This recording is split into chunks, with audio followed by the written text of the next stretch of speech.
Жестокое обращение с животными, к сожалению, все еще огромная проблема нашего мира. Физическая боль, ужас и безысходность. И страшно, что все это приносит животным человек.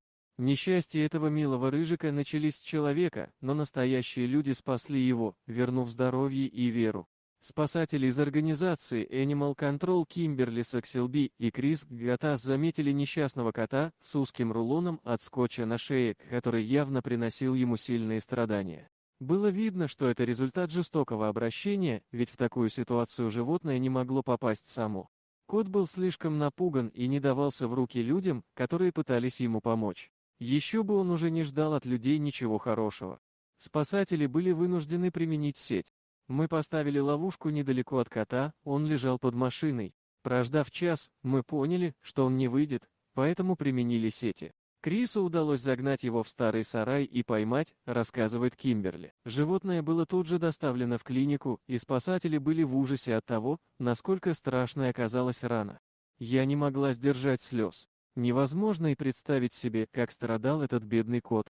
Он был невероятно изможден и обезвожен, так как нормально питаться из-за рулона на шее он, конечно, не мог. Специалисты сказали, что кот провел в таком положении несколько месяцев, настолько тяжело выглядела рана вокруг его шеи.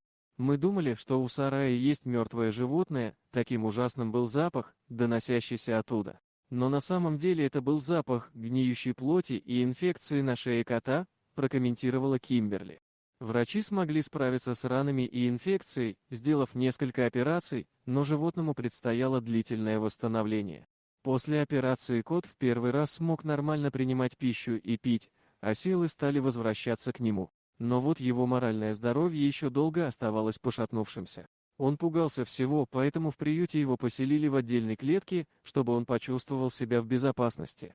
Ну а красивым и холеным рыжим котом Валентин стал тогда, когда для него наконец нашлась приемная семья. Посмотрите, какой он красавчик. Он стал набирать вес, в его глазах появилась уверенность, а спать ему понравилось в раковине. Он пережил столько страданий и боли, что непременно заслуживает любящего дома. Я знаю, что когда-то этот кот не боялся людей и любил их. Как видите, Валентин нашел себя в новом приемном доме. Он поправляется довольно быстро, и мы счастливы, говорит Кимберли Сакселби. Валентин уже успел показать себя и заботливым другом, ведь в доме живет еще одна кошка, с которой они быстро подружились. Новые хозяева рассказывают, что Валентин отлично развивается физически, но все еще немного осторожен в контактах с людьми, и назвать его ручным котом нельзя. Хозяева надеются, что тепло дома и их любовь отогреют его сердце и вернут веру в людей.